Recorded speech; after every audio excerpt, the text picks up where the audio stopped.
Jest rok 1948. W Izraelu premier Ben-Gurion podpisuje jeden dokument. Zwalnia 400 studentów z wojska. Tymczasowo. Dziś to 1,5 miliona ludzi, którzy nadal mogą unikać wojska, a Izrael prowadzi długą wojnę i potrzebuje żołnierzy. W tym odcinku wyjaśniam Ci, dlaczego ta sprawa może wkrótce rozsadzić izraelską politykę. Jest czwartek, 28 maja 2026 roku. Wyjaśniamy. Na podcast Świat zaprasza Wojciech Cegielski, korespondent zagraniczny Polskiego Radia.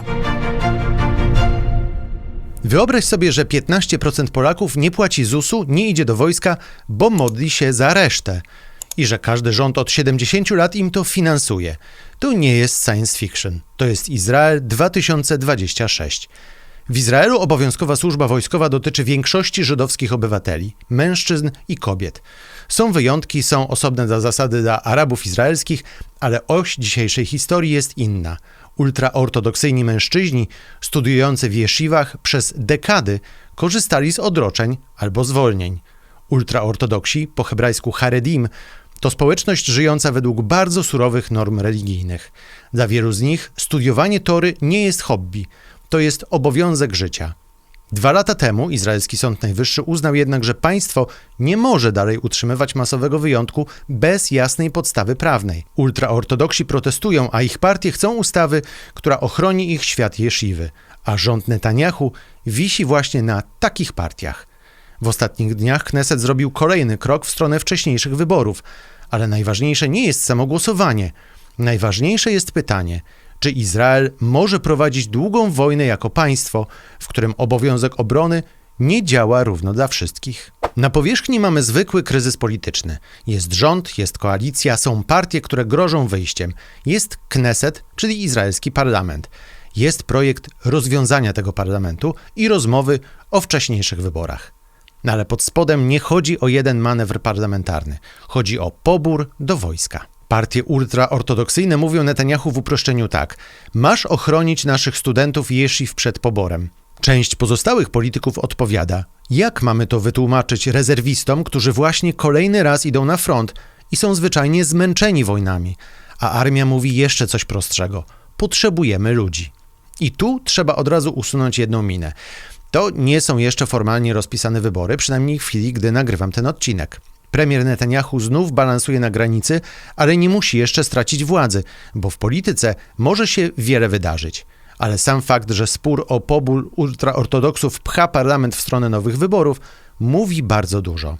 Bo przez dekady Izrael potrafił ten problem odkładać. Robiono komisje, pisano ustawy, dawano odroczenia, obiecywano stopniowe zmiany, przesuwano terminy. I nagle to przestało wystarczać. Dlaczego? Bo wojna zmienia rachunek. Bo w armii brakuje żołnierzy, a Izrael prowadzi wojny w Gazie i w Libanie, mimo że formalnie obowiązuje tam rozejm. No ale tylko formalnie. W czasie pokoju wielu ludzi może zgrzytać zębami, ale państwo ma jeszcze przestrzeń, żeby udawać, że problem da się rozwiązać później. W czasie wojny to później robi się bardzo krótkie. Rodzina rezerwisty nie słyszy abstrakcyjnej dyskusji o modelu religijnego życia.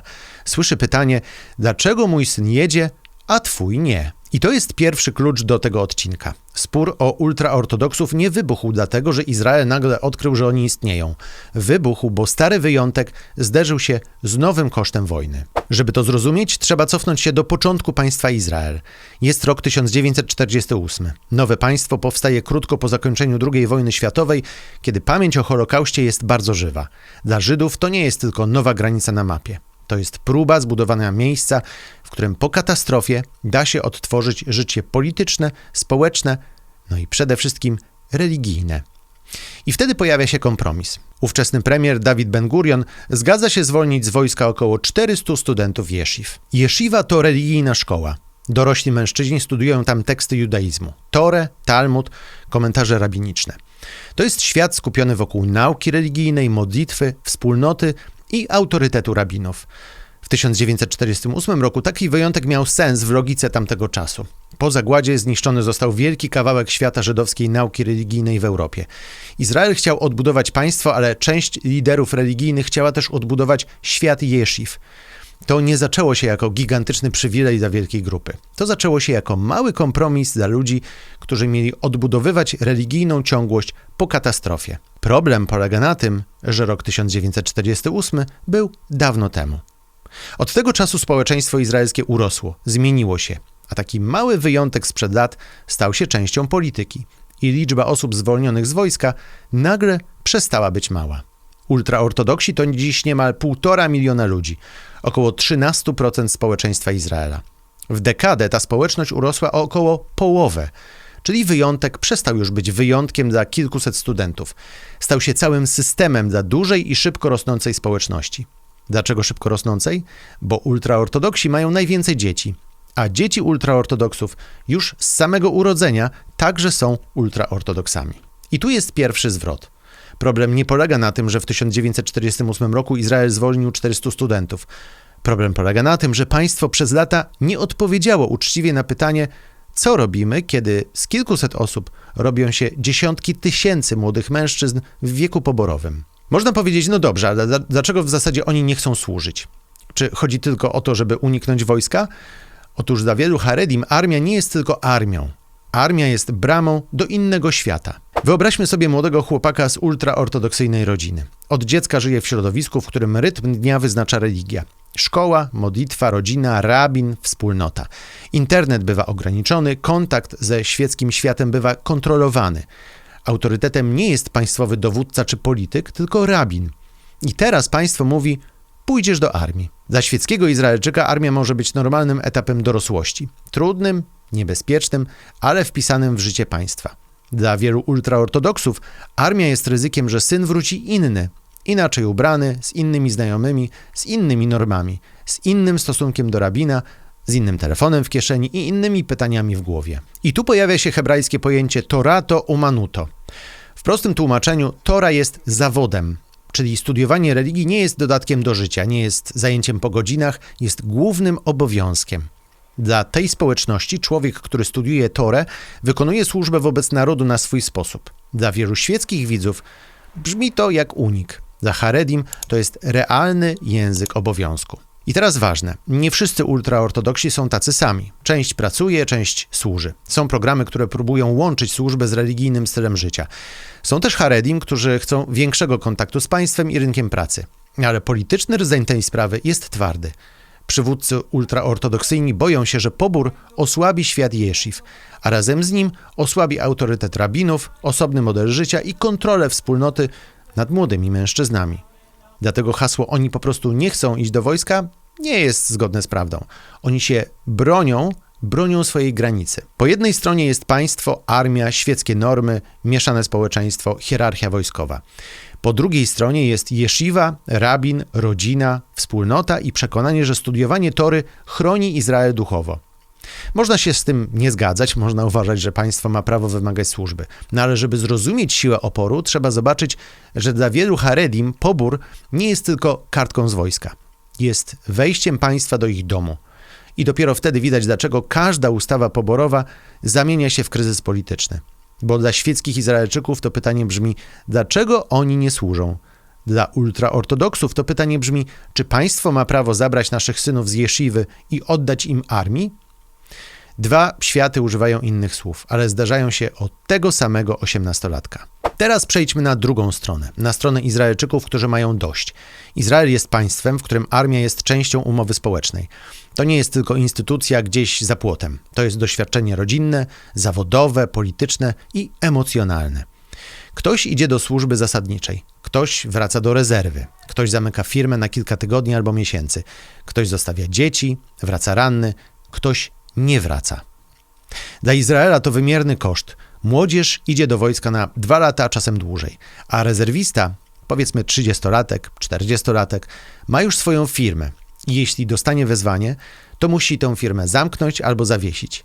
Im więcej rezerwistów idzie do wojska, tym gorzej dla izraelskiej gospodarki. Mniej firm to mniej produkcji i mniejsze podatki. Po 7 października, po wojnie w Gazie, po walkach na północy i po napięciach z Iranem, koszt bezpieczeństwa nie jest zdaniem w ustawie. Koszt ma twarz rodziny, która kolejny raz pakuje torbę synowi, córce, mężowi albo ojcu. I wtedy obok tej sceny pojawia się inna scena. Młody mężczyzna siedzi w jesziwie, studiuje. Jego liderzy mówią: nie odpowiadaj na wezwanie, twoja służba jest tutaj, w szkole. To jest kontrast, który napędza gniew. Nie dlatego, że wszyscy świeccy Izraelczycy nienawidzą religijnych, nie dlatego, że każdy chce zniszczyć świat jesziw, tylko dlatego, że w czasie wojny pytanie o równość obowiązku robi się brutalnie konkretne. Dlaczego państwo może przyjść po moje dziecko, a po twoje nie? Tu ważne są liczby. W 2024 roku do służby wojskowej weszło 2,5 tysiąca ultraortodoksyjnych mężczyzn, a około 500 do służby cywilnej. Czyli na wezwania z armii odpowiedziało ledwie 2,5% zainteresowanych. Polska odpowiedź dla porównania, no to tak jakby z 1 000 000 powołanych przyszło 26 000. Sens jest prosty. Udział w służbie jest niski wobec skali społeczności, a społeczność rośnie. Czyli z punktu widzenia państwa problem nie będzie mniejszy za 5 lat, będzie coraz większy. I właśnie dlatego ten spór nie jest poboczną kłótnią religijną, to jest spór o przyszłą matematykę państwa. Ile osób będzie służyć, ile osób będzie płacić podatki, ile osób będzie żyć w osobnym systemie edukacji, ile osób będzie uznawać autorytet państwa, a ile autorytet rabinów. Co ważne, służba wojskowa w Izraelu często jest też wejściem do szerszego życia społecznego i zawodowego. Daje kontakty, doświadczenie. Mówiąc w skrócie, w wielu izraelskich branżach odbyta służba wojskowa jest bardzo dużym plusem w CV. Jeśli duża grupa stoi obok tego systemu, to nie chodzi tylko o armię. Chodzi o równoległe społeczeństwa. I tutaj wchodzi sąd. Przez lata politycy w Izraelu próbowali kupować sobie czas. Jedna ustawa, druga ustawa, wyjątek, odroczenie, komisja, obietnica, aż w końcu w 2024 roku Sąd Najwyższy powiedział: bez ustawy nie ma podstawy prawnej, żeby masowo zwalniać studentów jesziw z poboru. Bo państwo nie może dalej udawać, że ten wyjątek ma legalny fundament, jeśli tego fundamentu nie ma. I od tego zaczęło się całe obecne zamieszanie w Izraelu, które może obalić rząd. I nagle spór z poziomu kiedyś to uregulujemy schodzi na poziom wykonania prawa. Armia wysyła wezwania, część Haredim się nie stawia. Powiedzmy sobie szczerze, większość. Politycy szukają ustawy, rabiniczni liderzy naciskają, sąd naciska, rodziny żołnierzy patrzą. I premier Benjamin Netanjahu widzi, że problem, który przez lata pomagał mu budować większość polityczną, zaczyna działać przeciwko niemu. Jeśli ten odcinek porządkuje ci temat, wyślij go jednej osobie, która widzi tylko nagłówek. Ultraortodoksi nie chcą do wojska. No i nie wie, skąd się to wzięło. Słuchasz podcastu Świat. Teraz Benjamin Netanjahu. No i celowo dopiero teraz, bo izraelski premier jest tutaj skutkiem układu, a nie początkiem historii. Przez lata ultraortodoksyjne partie były dla niego bardzo ważnym filarem władzy. Shas i United Torah Judaism, czyli dwie partie ultraortodoksyjne, mają razem 18 mandatów w Knesecie, a w izraelskiej polityce to nie jest dodatek. To może być różnica między rządem a brakiem rządu. Dlatego Netanjahu ma problem, którego nie da się łatwo rozwiązać, bo jeśli spełni żądania ultraortodoksów i mocno ochroni zwolnienia, część opinii publicznej powie: w czasie wojny robisz przywilej dla swoich koalicjantów. Jeśli nie spełni tych żądań, ultraortodoksi mogą powiedzieć: nie masz większości. To nie jest wybór między dobrym a złym rozwiązaniem. To jest wybór między dwoma kosztami. Koszt pierwszy – gniew rodzin, rezerwistów, części świeckiej i religijno-syjonistycznej prawicy. Koszt drugi – utrata koalicjantów, bez których rząd może się posypać. I tu pojawiają się 3 scenariusze. Pierwszy – kompromis. Rząd próbuje napisać ustawę, która daje ultraortodoksom ochronę, ale na papierze pokazuje jakieś cele poboru, jakieś sankcje, jakieś stopniowanie. Taki model Izrael zna. Problem w tym, że dziś zaufanie do takich rozwiązań jest dużo mniejsze niż kiedyś. Drugi – wcześniejsze wybory. Jeśli proces rozwiązania Knesetu pójdzie dalej, Izrael może wejść w kampanię, w której pobór Haredim staje się jednym z symboli oporu i sporu państwa po 7 października. Trzeci – twardsze egzekwowanie prawa. Więcej wezwań, więcej sankcji, więcej starć na ulicach i więcej protestów. I większe ryzyko, że konflikt między państwem a ultraortodoksyjną ulicą będzie się zaostrzał. Bo protesty w tej sprawie nie są nowością. Widać na nich mężczyzn w czarnych kapeluszach, blokady dróg, starcia z policją, hasła przeciw poborowi. To są obrazy, które dla części Izraela są dowodem, że państwo wreszcie musi postawić granice, a dla części Haredim są dowodem, że państwo atakuje ich sposób życia. I tu jest najważniejszy punkt. Netanjahu nie jest w tej historii wszechmocnym rozgrywającym. On jest politykiem, który przez lata korzystał z układu z partiami religijnymi, a teraz ten sam układ ogranicza mu ruch. Kiedy potrzebował większości, wyjątek dla ultraortodoksów był ceną polityczną. Teraz ta cena wraca w czasie wojny i jest dużo wyższa. Bo państwo nie płaci już tylko koalicyjnymi stanowiskami, budżetami i obietnicami. Państwo płaci zaufaniem ludzi, którzy pytają, czy ich poświęcenie jest dzielone sprawiedliwie. Co dalej? Po pierwsze, patrzmy na to, czy Kneset przejdzie dalej z procedurą rozwiązania parlamentu. Po drugie, czy powstanie nowa ustawa poborowa i co dokładnie będzie w jej środku. Po trzecie, czy armia i państwo zaczną naprawdę egzekwować wezwania wobec większej liczby ultraortodoksów. Po czwarte, jak zachowają się rabini, bo bez ich zgody nawet najlepiej napisana ustawa może działać tylko na papierze. I po piąte, czy Netanjahu uzna, że większym ryzykiem są wybory, czy gniew koalicjantów. Bo ten kryzys nie kończy się w momencie jednego głosowania. On kończy się dopiero wtedy, gdy Izrael odpowie na pytanie, którego unikał przez dekadę. Czy religijny model życia może zwalniać z obowiązku wojskowego w państwie, które prowadzi wojnę? W tej historii nie ma prostego zakończenia. Jeśli państwo zmusi ultraortodoksów do służby, uderzy w społeczność, która uzna to za zamach na swój styl życia, swoje szkoły i autorytet swoich rabinów. Jeśli państwo ich nie zmusi, coraz więcej Izraelczyków będzie pytać, dlaczego jedni płacą za bezpieczeństwo czasem, pracą, zdrowiem i życiem, a inni dostają wyjątek. Dlatego to nie jest odcinek o czarnych kapeluszach. To jest odcinek o umowie społecznej. Państwo mówi obywatelom, brońcie nas. A obywatele pytają, ale wszyscy? I kiedy odpowiedź brzmi, nie wszyscy, zaczyna się kryzys. Netanjahu może ten kryzys przetrwać, może też na nim stracić władzę. Ale nawet jeśli Bibi znajdzie jeszcze jeden kompromis, samo pytanie zostanie. Czy Izrael może żądać ofiary od jednych rodzin i chronić przed nią inne? A teraz pytanie do ciebie.